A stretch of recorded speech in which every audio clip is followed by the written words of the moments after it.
what they say is start with the end in mind.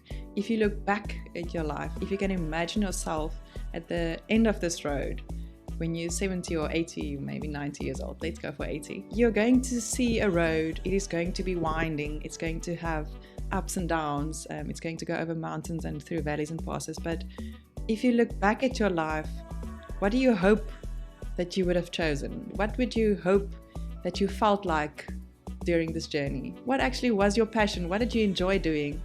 And did you do it then? So ask yourself what you want to say to yourself at the end of, or what do you want to see? What do you want to remember at the end of your life? And then go build that. Build that you want to remember.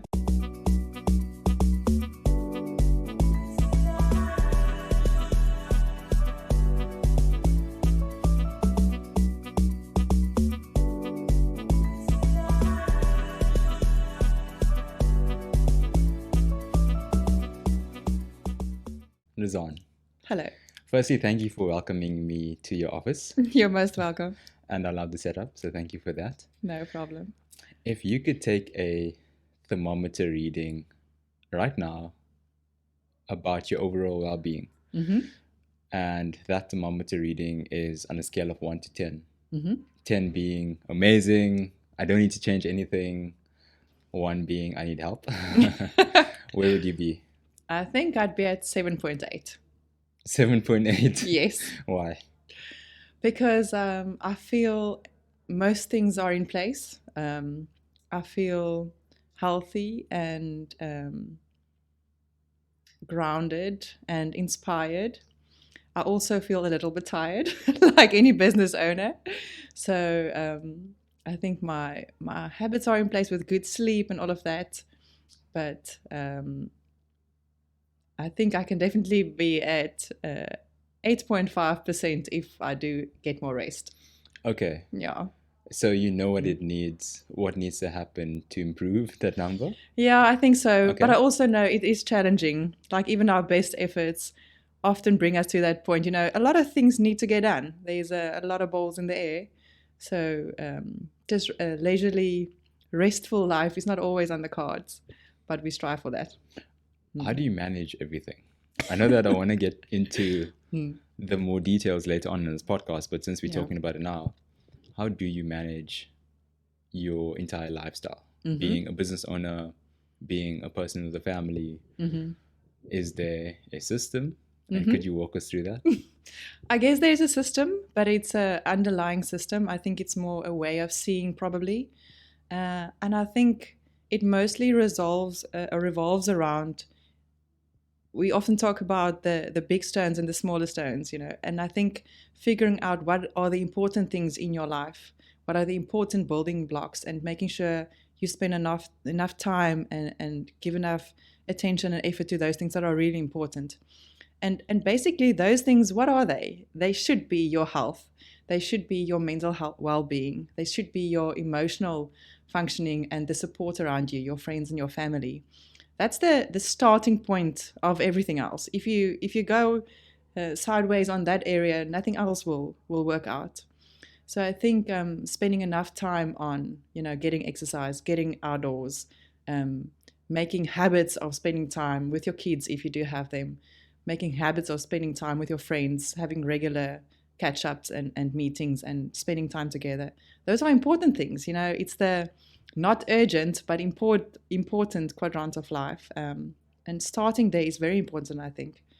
And then the other thing also, you have to take care of your mental well-being. And I think it's often tied to more of sometimes a spiritual well-being. And people's opinions differ on that and what you feel drawn towards. But I think having some perspective about a bigger reason for being here, and in some way connecting to that in whichever way makes sense for you. I think that's super important. And then the rest kind of falls into place. Then you have your big rocks in your little vase of life. And then the small pieces and the small rocks can fit in between all of those. Okay. Yeah. So if I understand you correctly, you define your values and priorities as your big rocks. Yeah. And you define everything else as your small rocks. Yeah. Could you maybe go into that a bit more? Yeah. I think the small rocks, the big rocks are what you decide them to be. But I think it has to revolve around your own health and fitness. It has to revolve around your friends and family. It has to revolve around your business or your job and your career. Um, if you lose track of that and you go into any other direction, it might be too much leisure time. It might be too much entertainment, or too much going out in town, or overworking too much, not taking care of your health. If you lose your balance in any of those areas, then the system is going to collapse, or you're going to spend 10 years or 20 years doing one thing and spending all of your time on a career, or all of your time on yourself, or all of your time on your friends, and life is not going to be a fulfilling experience for you. So I think understanding that all of these are important and building habits to take care of them, it's going to be really important. How did you cultivate the discipline to actually live this balanced life?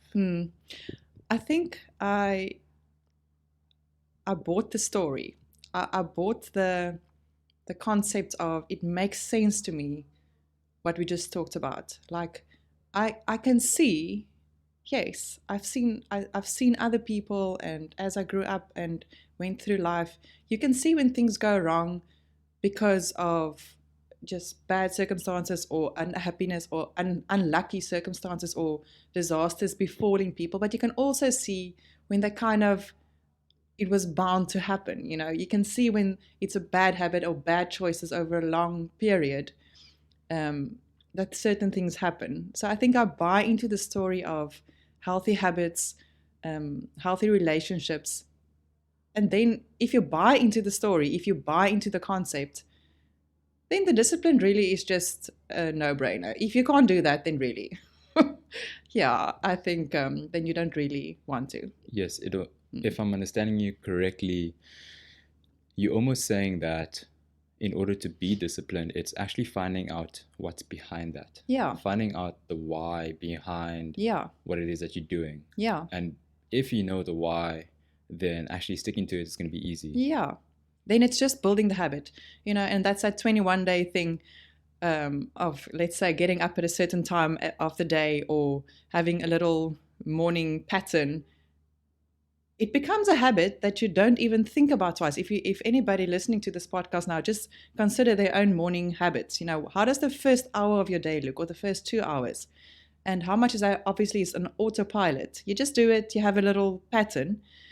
And is that the best way for you to start your day? Because it's a habit and it's a discipline, but the moment you've been doing it for a month or 2 or 3, it's autopilot. And then you don't have to have discipline. It's just a habit. It's autopilot. So you have to decide intentionally what you want it to be. And then your brain does it for you by itself. Walk me through how you actually started building habits, and then all right, it eventually led to being on autopilot. There was this writer, I'm sure he's still well known, Stephen Covey, and he had a really convincing argument about habits and how they actually carry you. So I think after reading his book on habits 25 years back, that was the first thing that made you realize, there's really something to this. So what do you want the habits to be? And considering that, I think that was where I started with it. And more recently, I also read a fantastic book by Robin Sharma, The 5 a.m. Club, where he actually he came with the same concept of, there's a club of people that wake up at 5 o'clock in the morning and have certain habits early in the day that really kind of sets the foundation for the rest of the day. And then those habits kind of carry you in this way or in that way. And it's just a habit. And once again, I think he had such a compelling story for discussing it and telling about the reasons and showing the difference between people that grog into a day and just get up. And then by 9 o'clock, you start the day, but you're not really awake yet. Or, kind of being intentional about your day, being a little bit ahead of the curve, and then kind of being ready for the day, you happening to the day, or the day happening to you. And it makes a difference in the end. So I followed Robin's suggestions as well, and he kind of helped setting those habits in place for me again recently. And when did your actual perception change to actually implement all these habits and then actually, it becoming on autopilot? Was there something that you were struggling with? How did you Yeah. actually start to think Yeah. about wanting to change and improve? Yeah, it's a good question. And I think something changes when you don't like the current situation, So definitely, I'm sure I felt overwhelmed. I'm sure I felt overwhelmed with running a business, building a business, running kids, helping them grow up, running a life, balancing all of these rocks we so easily talk about. But I'm sure I felt overwhelmed. There is not enough time in the day. There are a lot of urgent things that call for your attention. And I didn't like that feeling of always being overwhelmed. So I think that's the thing, okay. Having to start somewhere before the day. That helped a lot. Yes. And would you agree that it starts with actually developing the awareness that you are overwhelmed and then taking the necessary action? So I guess what I'm trying to get at is, how do we help individuals to develop that awareness and actually be conscious about how they're feeling and then implementing a habit to actually change that? Yeah.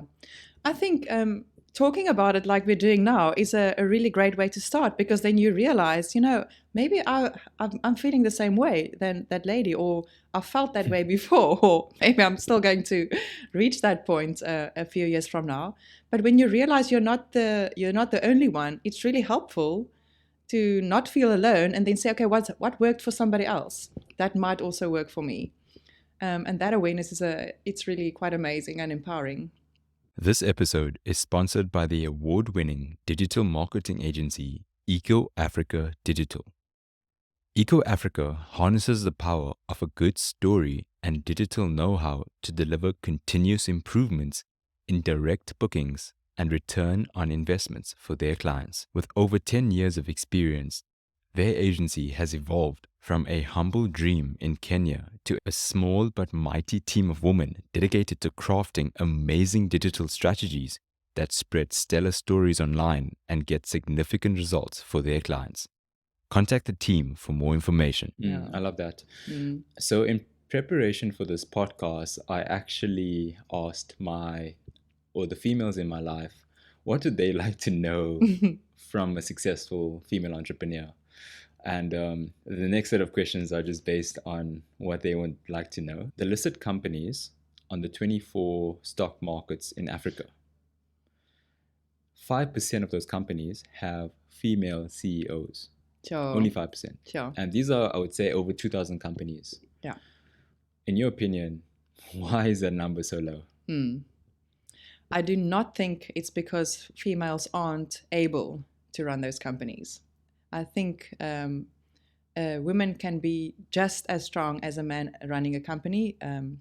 In many respects, I think female characteristics and skills are often very complementary and necessary to run a big company like that. I remember, if I have to be really honest, I remember my mindset before having kids and afterwards, and I remember thinking to myself, oh, I'm not going to be one of those people, my life is not going to change at all. I know what I want to do. I know how I'm going to do it, and the rest must just fall into place. But I don't see this as a negative thing, and some people might choose not to have kids, and some people might choose to still be the CEO with kids. But for me, definitely, I changed. And it was something, it's hormonal, it's mother instinct. There's a definite shift in my life towards there are more things important to me than just being this massive CEO, or climbing a corporate ladder. And that is my experience. Obviously, it's not the same for everybody else, but I think I just remember how I changed. And it's a great change, life is very full and broader because of children in my life, and that's the route that I chose to take. So I do think there is something like that does happen in the world. We can't just tell ourselves we are these one-dimensional beings and, you're male or female and doesn't matter if you have kids. There is a mother instinct for many people, definitely for me. And I think that is a big part of it. Because for me, I do choose to spend a lot of time with my children. I want to do that, so if my job as the CEO of a big Forbes company is going to ask of me 12 and 18-hour days, I won't do it. I won't want to do it. But maybe if I didn't have kids and didn't want to have kids, then I would have. So I think it's a very big and important thing to consider. Yeah, definitely. I think if I'm understanding you correctly, it's that these women would prioritize having a family over running a big business, and therefore that's what they decide to do, and that's what they choose, and therefore there's more men that run these big companies and these listed companies than females. Yeah, because they're more available. Yeah. And I think in our modern day time, I'm sure a lot of people will cringe when I say what I've just said, but we are living obviously in a modern society, and it's a more of 50-50 doing this together, and males and females running the house and the kids together, especially in bigger cities. And that's obviously how society functions now, and definitely there's a big move towards that. I just know in my house, I would still prefer to do more of the task with the kids. I think I'm more inclined to that, and that is also in my house, Yeah, but you talked about changes happening after you had kids. Mm-hmm. So could you walk us through what those changes were?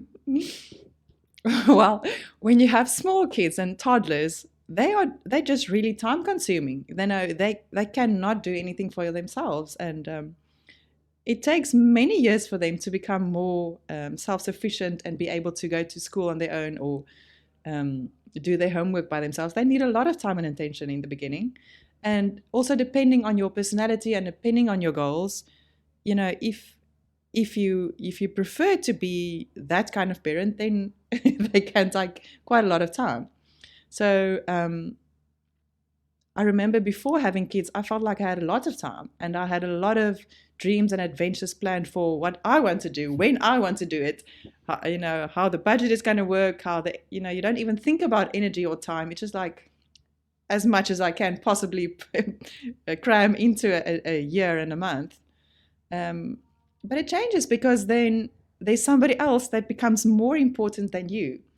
And it's a liberating experience in the end, although it does break you a little bit, because it's like me and myself and everything I want to do.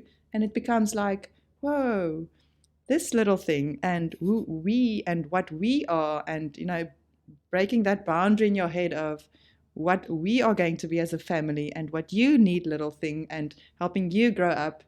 So it's a positive experience, but it's also, they break you a little bit. Yeah, but for the better. So in your opinion, is it more challenging to be a female CEO of a company because of those added responsibilities and because of your nurturing qualities? So it depends the kind of business that you run. I think in our agency, as a marketing agency, we have a full-time staff of 4 people and 2 outside consultants. I run it as a nurturing environment. I think everything that I learned from raising kids, I kind of apply in this business. I realize I have to nurture my staff, hold them accountable to many things, but also, be kind and warm, and create an environment in which they can flourish, the same as you would create a flourishing home and a welcoming home environment. So our company, I think, functions better because of the environment that the employees work in. And I think it brings out the best in them. If this is the same as a big marketing agency that employs 50 or 100 people, I think it's not. Maybe it will be a different kind of environment.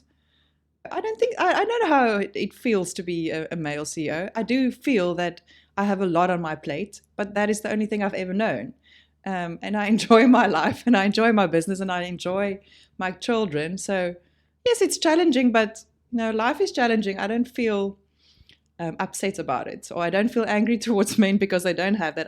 I feel lucky that I can be the CEO of my agency, and have a family and run my kids and love my employees and this thing that we're building. I guess it's challenging, but Yeah. Also, yeah. what I'm getting from you is that if you know what you prioritize, those big rocks that we spoke about, Yeah.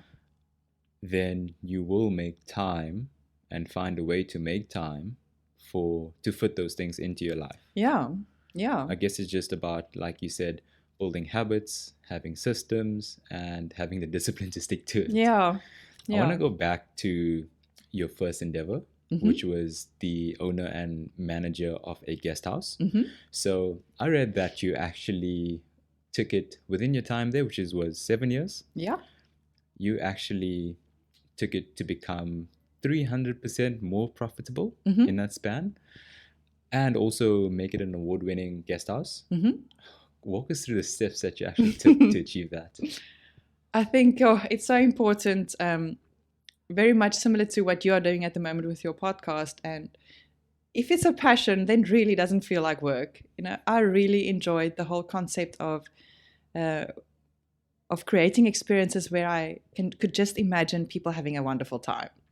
And we lived on a farm in the Ceres Valley, so obviously a very big passion of mine is being out in nature and experiencing wilderness and creating environments on the farm with these little mountain cottages where I could see people having that experience was such a passion and such a thrill to me. I couldn't help myself, It's a great place to be when it was like, oh, what can I do next? And then on Monday mornings, I would always go and see the guest book. Oh, what did they write?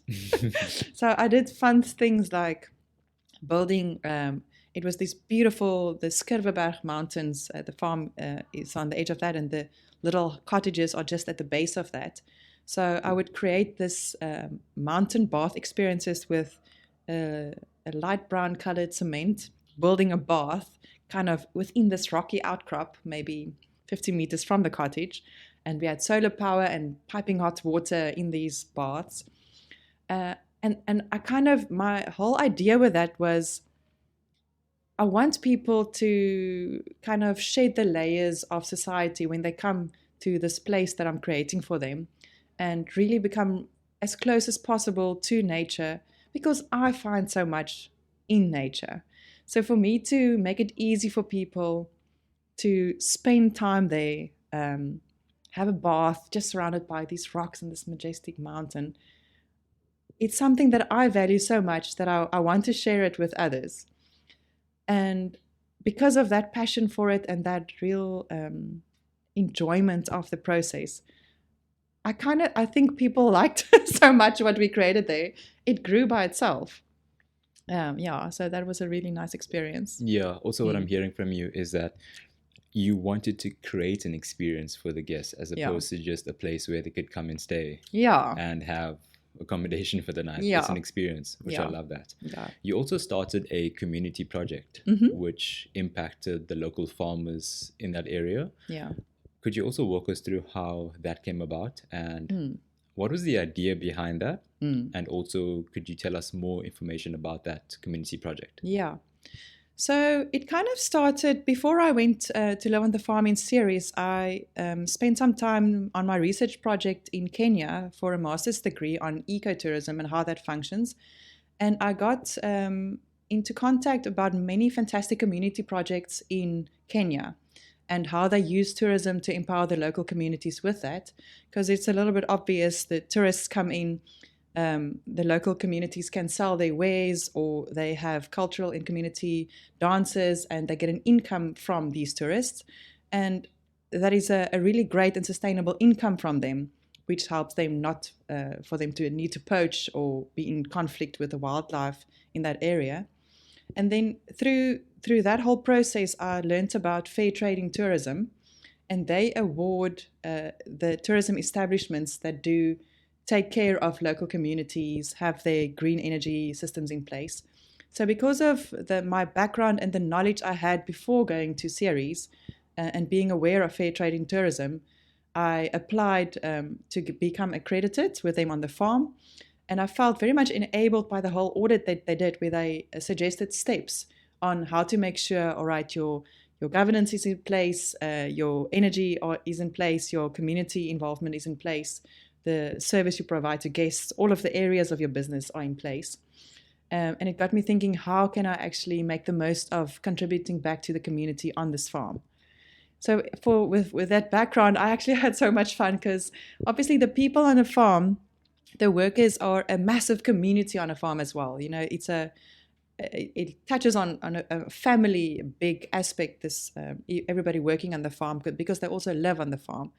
So I told the local community, all right, I'll help you guys to provide a market, but we have to chop off all the indigenous trees, the non-indigenous trees on the farm, and then we can sell that wood to the guests coming to the cottages, and all of the income can come to your community fund, and we can upgrade your community hall, and that you guys can have more community events there. And then everybody was so keen on that, and everybody just pitched in, and they came with a lot of axes, and we had saw, diesel, what do you call the electrical saws and stuff coming in, and then we had big piles of wood. So that was a lot of fun. And then with the women on the farm, because on an apple farm, the women only work during harvest season. There's not enough work during the winter season. So I tried to see what we can do to provide an additional income for them during that time. And we started a crochet project. They would crochet these little blocks for me. And then we had other people on the farm put all these little crochet blocks together to make cushions. And then we sold that at the Ceres Tourism office in town, and also to the guests in the little cottages. So it was such a nice, positive project, because I paid all the staff per block. So they could also like measure themselves or push themselves, if they wanted to do 10 or 20 or 2, it's up to them. And for that, we got an award from Fair Trading Tourism for the excellence in the broader community and giving back. So that was so much fun. Wow, amazing. Yeah. And where did the idea for Eco Africa Digital actually come about? How did it start?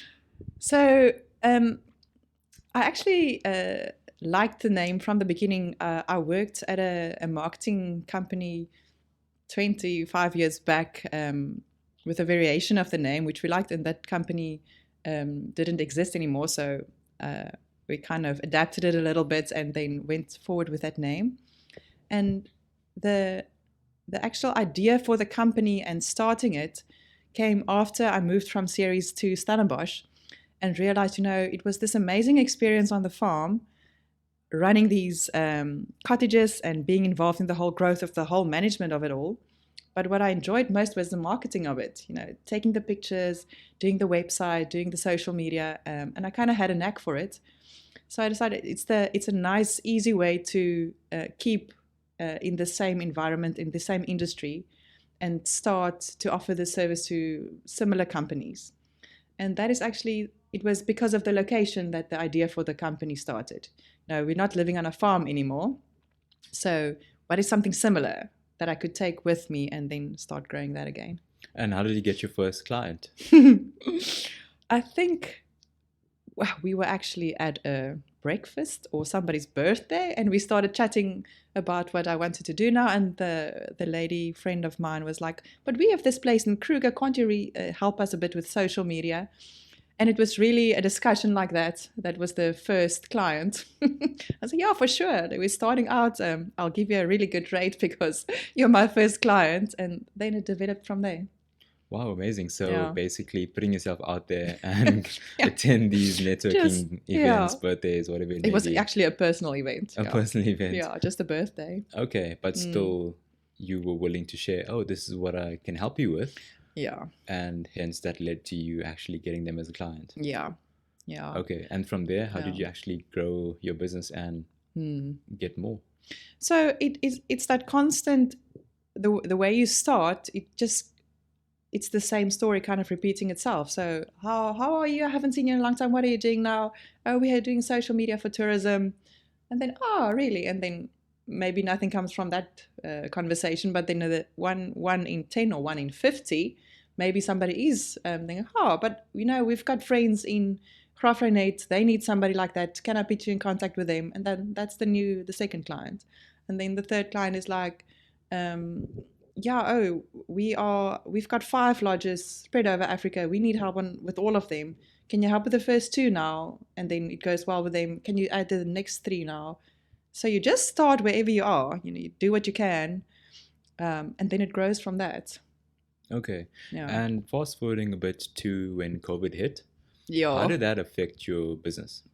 So by the time COVID hit, I had 4 full-time staff. We were a full-on agency. We had, I think, 20 full-time clients on retainers, big client with not just social media, also running their website, running their Google ads, running their Meta, which is Facebook and Instagram ads, doing their SEO, creating content consistently, creating videos. So when COVID hit, we had big clients and big staff and a lot of expenses to pay every month. So it hit us really hard. 60% of those clients just ended their contracts overnight. We lost 60% of our turnover overnight. So it was really hard. And Sorry, could you also give us some context as to who were your clients? Yeah. So our clients were, at that point, it would typically be a group of hotels. Mont Dior is one I can remember now quickly. They had like a guest house in Franschhoek and a guest house in Kruger and a wedding venue in Bloemfontein, and the Prince Albert, the Swartberg Hotel in Prince Albert, that I mentioned, the Franschhoek one. So it was they had small hotels, boutique hotels, guest house kind of establishments, but in a group.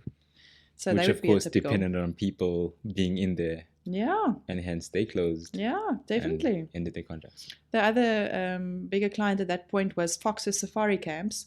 So they are a group of also 7 lodges / tented camps in Tanzania. Same story. Overseas guests, Europeans, Americans, that is their big market. It's expensive to go there. Nobody was flying. Everything shut down. In Tanzania, kind of things went off on still, you never really know. But people didn't want to travel, even though the country was open. Yeah, so those were the kind of clients that were affected. How did you actually survive? What did you do to actually open up again after COVID? Yeah. So the big decisions we had to make was, do we retrench all of the staff, some of the staff, none of the staff? That was the biggest thing because we couldn't pay them. And in the end, my decision was keep everybody on board because we are a services company. If our people is our company, like everybody in the team, create the content, build the paid ads, run the campaigns, they are the company. So as soon as this thing turns, who knows how long it was going to take? Nobody knew. In the end, it was about 2 years. When it turns, the team needs to still be healthy and solid and able to take on clients as soon as it's necessary. So the biggest part of building a business like this is actually getting the right people on board, building a culture, maintaining that nurturing, getting to know each other, everybody's skills. That is the company. And if we lose that, then I have to start from scratch again. So we sat around the table. Everybody was stressed at that point, and everybody was also willing to work together. So I asked everybody for a kind of a basic outlay of their most necessary expenses. What is the least amount that you need to survive, to pay your rent, to have food on your table, to pay your electricity? Let's work with that. So I kept everybody on a very much lowered salary. And there was TERS, I can't even remember what it stood for, but TERS was the fund, the UIF paid out big government grants. So that contributed a bit to everybody's salary as well. I can't even remember how much it was. It wasn't a lot, but everything helped. And I also took out quite a big loan that I, last month, August 2023, I paid that loan off. Congratulations. Thank you very much. I'm also very relieved. So between all of those areas, that's how we kept going. Wow. And after COVID, you actually went on to grow your company even more. Yeah. And to the point that you actually got awarded for, was it the best tourism specialty company marketing in Africa? Agency, agency in Africa. South Africa. In South Africa. Yeah.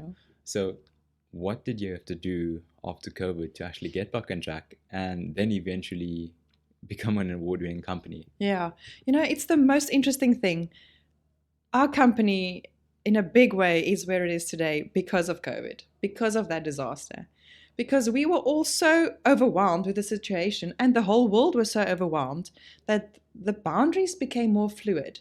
Suddenly, people were like, oh my goodness, everything needs to go online. There are Zoom sessions now and online masterclasses, and people are trying to connect online. And who is willing to help with these things? We in the historically, it was definitely more, there are set ways of doing things. Let's call it the world travel market, and the tourism environment was very much set in their ways. These are always the speakers, these are always the masterclass presenters, these are the people contributing. Suddenly it was like, who is available, who can help us with this? And we're like, whoa, we can help, and we can do a masterclass for you, we can do a workshop. And then we did, and then we became friends and built this network with this fantastic base, which I don't think would have happened by itself. We wouldn't have thought we can just like raise our hands and say we can do it, because we always were able to do it. It just didn't feel so accessible. So that was a big thing. And also, because we lost 60% of our clients, we had like 5 or 6 team members and not enough work. So we used that period to really upskill everybody in the team. So I got people on board. I think we did it online, to give us massive workshops just for our team on search engine optimization. So SEO and doing audits and really getting skilled in that. We spent a lot of time on that.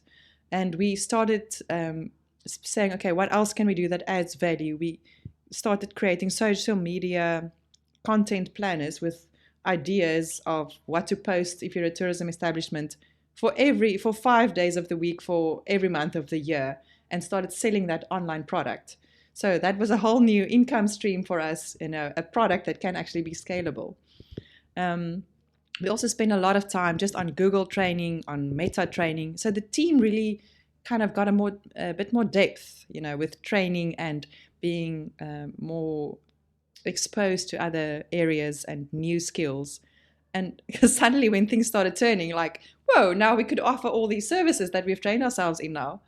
So that actually helped quite a lot. Okay, so you invested in your people. Yep. You upskill them. Yeah. And hence were able to become kind of this specialty marketing agency. And of course, that led to you getting the award and also growing your business and getting more clients. Yeah.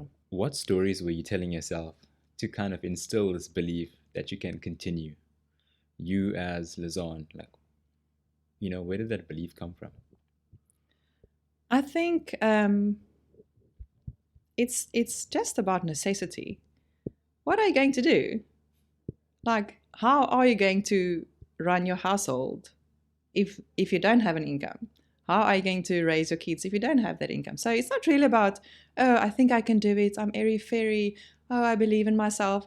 It's just like, you need to do it.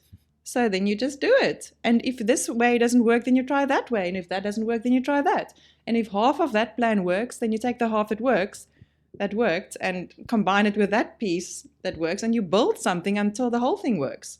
You don't have a choice. If you do have a choice, that's wonderful. And then maybe you don't have to do it. And then maybe you will stop or give up along the way. But if you can't, then you won't. What's your perspective on failure? I can't see how anything can be failure, because, well, failure is just, I don't know, failure is if you end up in a puddle somewhere and decide not to get up ever again and lie there and sleep on the street. I guess that's failure. But everything else is just like, it didn't work, this didn't work, so we have to try and do it another way. I just think I won't be really good at a job, I can't help. It's really tough to build a business, and it's tough to be an entrepreneur, but it would be much worse for me to try and slot into somebody else's plan and work 8 to 5. I just don't think I could do it. I would just get so resentful and upset and unmotivated. I think maybe I don't even care. No, it's not even an option. Well, I guess it's an option, but no, I just don't want to do it. So I don't really care if somebody thinks I should do it. I'll make this work because this is so much better for me. Did you grow up in a conservative family or conservative background? Yeah, well, my mom was a teacher, and my father is a quantity surveyor, a QS. Um, his parents were farmers, her parents were teachers as well. So I guess, and I grew up in Bloemfontein in the Free State, which I think is considered conservative. I was in a girls' school, Oranje girls' school, secondary school for girls. So I guess all of that is conservative. And growing up in that area, how do you think that it affected your belief and your view on the world? So I think a very big part of the way I see life really comes from my dad and my mom and our family more than the environment of conservative environment or schools or province, because we very much grew up in Africa, being out there in the wilderness. My dad loves it. And he would take us every year on a big trip to Botswana or Namibia or Mozambique or up in Kalahari. So I spent so much time there seeing how amazing it is, and it really resonated with me so much. I think with my other siblings as well, but more so for me, and it's kind of maybe just your genetics or your makeup. It really has got a really strong appeal to me, that life. So I think I would. It really it didn't matter where I went or what life threw at me. I would always kind of have that pull back towards wilderness and life out there. So I would even create a marketing agency to make me feel closer to those areas, or to feel that I am contributing in some way to the protection and enabling of that kind of environment, just because I love it so much. So I think that is a stronger pull than being liberal or conservative in the way I was raised. Definitely. I like that. It's almost this deep rooted passion Yeah.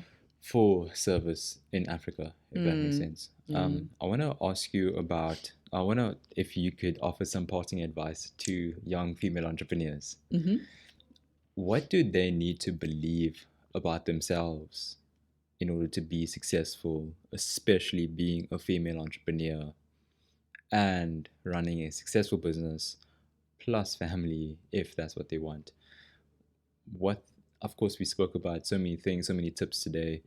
What else could you share? I think you have to ask yourself at first if you are an entrepreneur. It's a very important question, because it is difficult. It's quite difficult, actually. And it is easier to slot into a job with a proper description and systems in place, and you only do your job, and you don't have to worry about employees and accounting and finances and HR and the marketing of your company, and keeping that. It is difficult, but I think you can definitely learn entrepreneurial skills. That's true. But I do think you have to have that first innate thing of, I want to, and I can't not do it. That I feel it's kind of a big starting point. That is an important question to figure out for yourself. And then I also think maybe you shouldn't start being an entrepreneur before actually working at established companies and just learning how it works in a company, learning from people older than yourself, checking it out. Don't go out of school or fresh from university or college or whatever you went to. Don't start from scratch. Just spend a few years in the working environment, in the working world. Otherwise, you really go in with expectations and ways of thinking, and you really don't know how it works. So I think it's important to go work for somebody else first. See if you like it. If you hate it, spend another 2 years doing that, and just get some skills, and then maybe start with something small on the side, and see if you can do that. And then it can grow. It's really hard if you plunge yourself into a massive new environment and you have to pay your bills, and then things go wrong, and it doesn't, maybe that's not a great way to start. Yeah. And in terms of an overall view for their life, maybe understand or get to why they actually want to have a family, or why they actually want to run a business.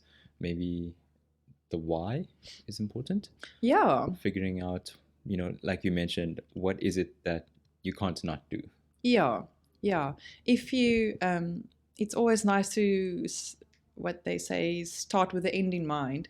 If you look back at your life, if you can imagine yourself at the end of this road when you're 70 or 80, or maybe 90 years old, let's go for 80, and you're looking back, you know, you're going to see a road. It is going to be winding. It's going to have ups and downs. It's going to go over mountains and through valleys and passes. But if you look back at your life, what do you hope that you would have chosen? You know, what would you hope that you felt like during this journey?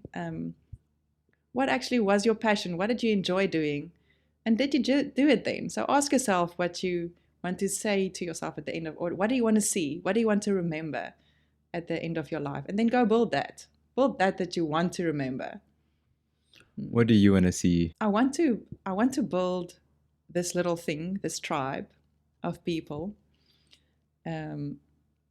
of like-minded people from different areas, but some people that feel this same thing, and this connection to wilderness that I feel is so valuable. And I think it's only going to grow as we go along. But I want to build this tribe of people that I felt that I enabled or brought together. And we traveled in different times along this road. And we did something that contributed to Africa, that contributed to wilderness, that contributed to tourism that was run sustainably. I hope that we will plant quite a few hectares of forest in Africa. Yeah. And I know that building this business enables me to survive and take care of my family and flourish as a person, to be able to build something that contributes. So I hope as we go along, this little tree grows. I hope it will be a movable tree even as it grows and goes on this road. Yeah, I hope our tree, the Eco Africa logo, is also this tree of, you know, at the above the ground is all the beautiful things we create, social media videos, a beautiful website, graphic design, all the things that people see. That's also the way we market the lodges over Africa, that we, you know, how we spread the word about them. We show people all these beautiful things. But also below the ground is all the things that people don't see. For our marketing agency, that is how well we do the Google Analytics, the tracking and the targeting and the audience building and the bidding and the ad spend calendars, you know, all those things. And all of this whole tree grows all the time. And I think when I grow back, when I look back, I want to see a beautiful big tree that is providing shade and fruit and places to nest and have a lot of birds in it. Not just the people and the employees in our company, but also the clients that we serve and the people that we attracted to all these fantastic places in Africa. I want our tree to have served them in some way, for them to pass underneath the shade or have some of the fruits. I want the tree to be nourishing. Wow. That is amazing. Lizanne, I want to thank you. I want to also acknowledge you for just showing up, for actually running successful businesses over years, and you just have this knack to win awards.